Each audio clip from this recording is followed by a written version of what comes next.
الله عز وجل په قرآن عظیم شان کې مؤمنان ته حکم کړی دی چې تاسې دعا له ما څخه وغواړئ.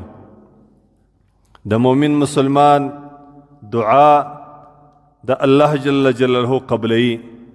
د مؤمن مسلمان حاجات، د مؤمن مسلمان ضروريات الله رب العزت د دعا په برکت باندې ورپوره کوي. زما ورونو، د رسول الله صلی الله علیه وسلم ګران صحابي سیدنا ابي ذر رضی الله عنه د نبی کریم صلی الله علیه وسلم سره روایت کی. هغه روایت حدیث قدسی وایي. د الله رسول صلی الله علیه وسلم د الله نبی صلی الله علیه وسلم برای راست د الله رب العزت سره روایت کی او الله عز وجل فرمایلی دی: یا عباد انی حرمت الظلم علی نفسی. انسانانو، ما پر خپل ځان باندې ظلم حرام کړی دی. الله عز وجل پر هیڅ چا باندې ظلم نه کوي.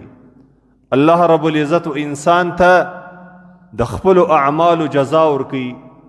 که چیرې د انسان اعمال نیک وه نو الله تبارک وتعالی پر بدلا ثواب و اجر الله رب العزت د نیکو اعمال ورکوي.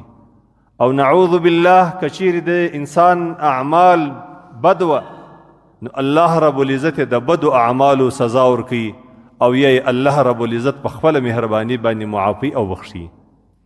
زما ورونو، په دې روایت کې الله عز وجل فرمای: انی حرمت الظلم علی نفسی. ای انسانانو، ما پر خپل ځان باندې ظلم حرام کړی.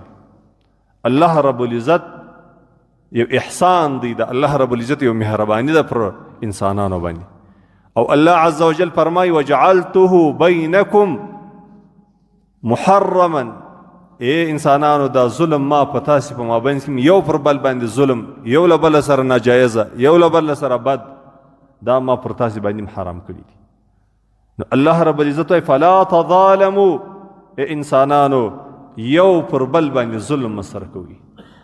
ظلم د یو انسان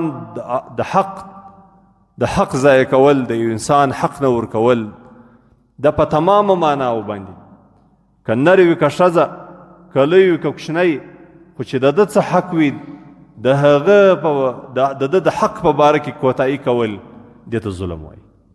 ظلم صرف وهل او ټکولو ته ظلم نه وایي. چې د یو انسان کم حق دی، هغه حق دی و ده ته نه کوي ور. که د کوروالا حق دی، هغه دی ځینې سلب کوي، ځینې وادي اخیستی. او که دی د لوڼو د بچیانو حق دی، او که دی د قریبانو د دوستانو حق دی.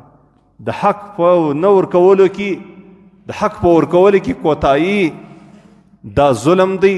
الله رب العزت دا ظلم پر خپل ځانم حرام کړی دی او موږ ته د الله رب العزت حکم دا دی چې تاسې ظلم مه کوئ.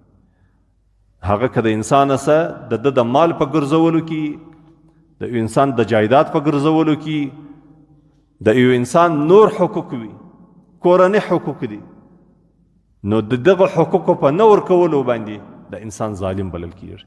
الله رب العزت دا ظلم پر ځان حرام کړی دی او الله رب العزت موږ ته دا حکم کوي چې تاسې ظلم مه کوئ.